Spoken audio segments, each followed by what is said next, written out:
আমি সিনেমা ছেড়ে দিলে এটা আসলে ইম্পসিবল। সিনেমা একবার যারা করে তারা কখনো ছাড়তে পারে না। সো ঘোষণার হিরো যদি হতাম তাহলে এই 12 মাসে আমি 15টা সিনেমা ঘোষণা দিতে পারতাম। আমি আসলে ঘোষণার হিরো না, আমি আসলে সিনেমা রিলিজ করার হিরো। সিনেমার যেই সিনেমাটাই আমি ঘোষণা দিব সেই সিনেমাটা শেষ হবে এবং ছবি রিলিজ হবে। সো ঘোষণার হিরো যদি হতাম তাহলে এই 12 মাসে আমি 15টা সিনেমা ঘোষণা দিতে পারতাম। আর 15টা সিনেমা আমি টাকা সাইন পেতে পারতাম।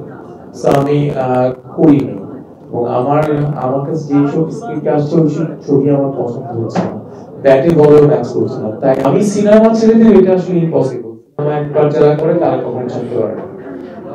মানে এটা হচ্ছে রক্তের মধ্যে বিষয়টা, কারণ হচ্ছে সিনেমাটা ফেম, যদি ফেমটা আসলে যারা অর্জন করে, যাদের সিনেমা মানুষ দেখে, যাদের সিনেমা মানুষ দেখে, যাদেরকে মানুষ ভালোবাসে, তারা আসলে সিনেমা মানে ওই কাজটা থাকতে পারে না। তো আমিও থাকতে পারবো না। আমি আমি আমার বেসটা ঠিক রাখার চেষ্টা করছি।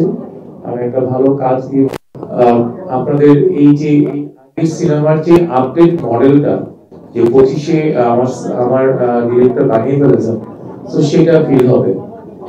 আর এই সময়টা আসলে অতটা ভালো না, এটা আমিও জানি। আমাদের পলিটিক্যাল প্রবলেম চলছে, আমাদের দেশে অনেক ধরনের প্রবলেম শেষ হলো, আবার শুরু হচ্ছে, আবার চলছে। সেই ক্ষেত্রে আমি আমার ডিরেক্টর, আমার প্রডিউসারকে বলেছিলাম, এটা অস্বীকার করবো না যে সময়টাকে আসলে যাচ্ছি কিনা প্রপার ওয়েতে। একটা কথা কি যে ডিরেক্টর 5 বছর ধরে সিনেমাটা নিয়ে লালন করছে, সে ঘরের মধ্যে নিয়ে বসে আছে।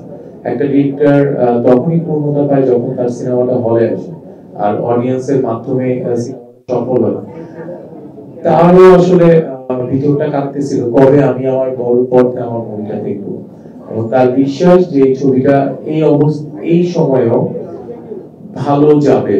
সো ওই দিকটাতে আমাদের হিউজ অ্যারেঞ্জমেন্ট ছিল। লাইক একটা একটা সিন করতে আমাদের পারহ্যাপস 15 লাখ টাকার মতো শুধু অ্যারেঞ্জমেন্ট খরচ হয়েছিল, মানে যাওয়া আসা ছাড়া। আমি যখন আমাদের 4-5টা রিক ইউজ হয়েছিল। সো যখন ট্রেনে উঠিয়েছিল, অনেক যেহেতু হরর মুভি, সো আমাদেরকে অনেক টার্নওভার করতে হয়েছে অনেক জায়গাতে।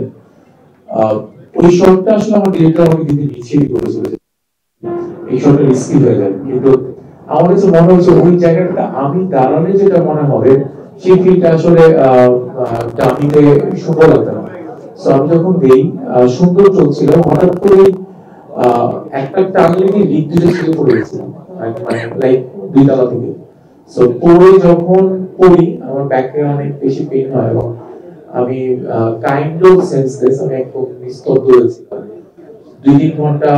একদম মানে কথা বলার শক্তি ছিল না আমার। ছবিটি একটি thriller movie, horror thriller movie. So যখন এই ছবিটি তৈরি হয়েছিল ওই সময় বাংলাদেশে কোনো হরর মুভির নাম নিশানাও ছিল না। এই ছবিটি শুটিং এর পর, টিজার দেখার পর বাংলাদেশে অনেকগুলো হরর মুভির শুটিং শুরু হয়েছে এবং রিলিজও হয়েছে। মানে বিশ্বাস করি অনেক ছবি কমেডি হয়ে গেছে, মানে আমাদেরটা কোনো কমেডি হবে না, আমাদেরটা রিয়েলি একটি ভালো ছবি হবে এবং এটা দেখে মানুষ বের হওয়ার সময় ভালো কিছু বলেই বের হবে, মানে এটা আমার বিশ্বাস। সো আপনারাও নিরাশ হবেন না, আপনারা যারা আছেন তারা যেদিন যেদিন আমাদের ছবি রিলিজ হবে, প্লিজ আপনারা দেখে আমাদেরকে অপিনিয়ন দেবেন। এবং আমার অডিয়েন্স বলছি যে প্লিজ আপনারা দেখে আমাদেরকে আমাদেরকে আসলে আপনাদের কথা শেয়ার করবেন, কারণ একটি সিনেমা বানানো হয় সিনেমা হলের জন্য, সিনেমা হল আর দর্শকদের জন্য। দর্শক দেখলেই আসলে সিনেমার পরিপূর্ণতা পায়। সবাই ভালো থাকবেন। আমি ছবিটি নিয়ে আশাবাদী, ছবিটি ভালো যাবে।